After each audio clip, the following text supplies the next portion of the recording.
اللهم صل وسلم وبارك عليك يا حبيبي يا رسول الله. عاملين ايه؟ وحشتوني جدا جدا من الفيديو اللي فات. انا النهارده بقى هصور لكم وانا عند ماما. انا النهارده بقى هعمل فراخ مشويه، غسلتها بجنزبيل وملح خشن ونقعتها بملح وليمون. في البوله دي بقى هضيف البصل،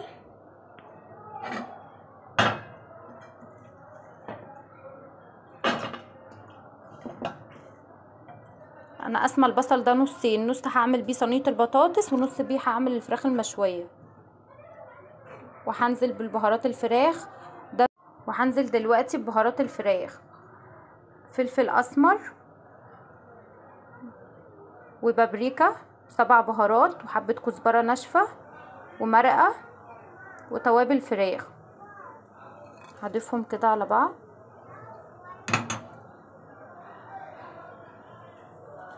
وهحط الملح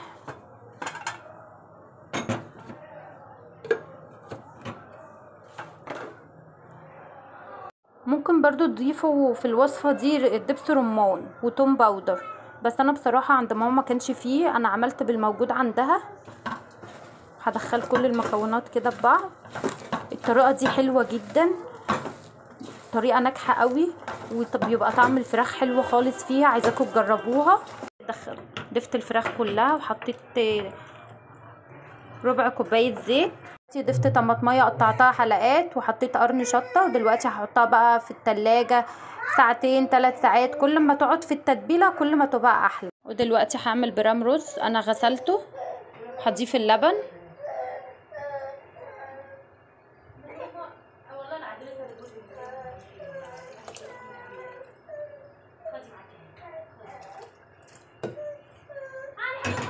وهكمل الباقي ميه. ما ينفعش طبعا برام الرز يتعمل بلبن بس او بميه بس، لازما بالاتنين.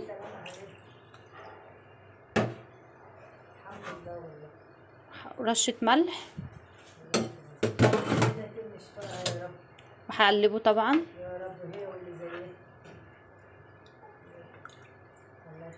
ولسه مكملين الفيديو معانا، احنا لسه معانا كذا طريقه. ودلوقتي هدخلها الفرن. هنضيف البصل، انا هعمل صينيه بطاطس، هنزل عليه بفصين توم، وده فلفل اسمر، 7 بهارات، حبه ملح. في البطاطس على البصل بعد ما انا دخلت المكونات التوابل كلها ببعضها.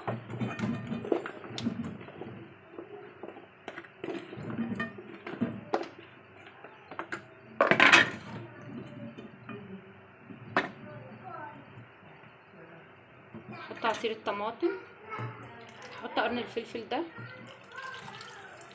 بيخلي طعمها حلو قوي. احط لها رشه زيت بسيطه خالص.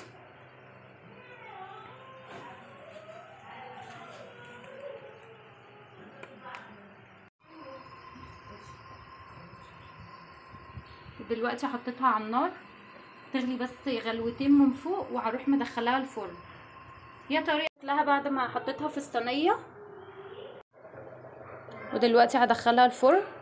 دلوقتي برام الرز طلعته من الفرن، ضفت له السمنه، هدخله تاني يتلدن شويه واروح مطلعاه. دلوقتي حطيت حله على النار وضفت فيها ميه عشان هسلق قطعه من الفراخ كنت شايلاها برضو على جنب.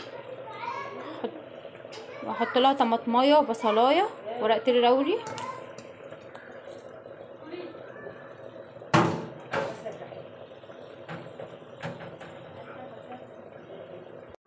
ودي ميه المكرونه زي ما قلت لكم من شويه. هنزل بالمكرونه، الميه غلت اهي. ودلوقتي هصفي المكرونه.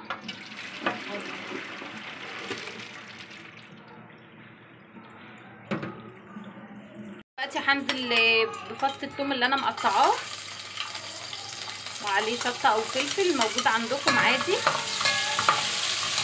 هديله تقليبه بسيطه خالص كده.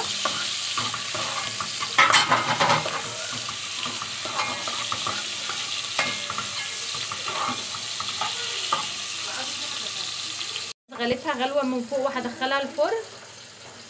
هضيف الصلصه اللي انا زي ما قلت لكم ماما كانت مسبكاها،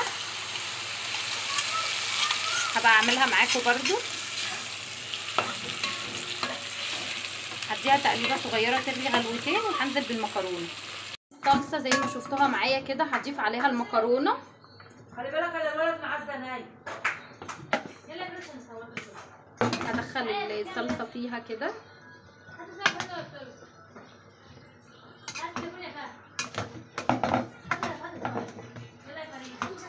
هضيف لها حبه ملح وفلفل، هسيبها بقى تتلبن لمده 10 دقايق او حاجه. دلوقتي هعمل شوربه الشعريه. هضيف الشعريه، وعايزين الشعريه تبقى كلها متحمره شكل بعضها، تضيفوا لها ذره ملح بسيطه. دي صينيه البطاطس بعد ما طلعتها ريحتها فظيعه. ودلوقتي الشعريه اتحمرت معايا، اخدت لون ذهبي، هنزل عليها بالخضار. هعمل شوربه شعريه بالخضار، اي خضار عندكم.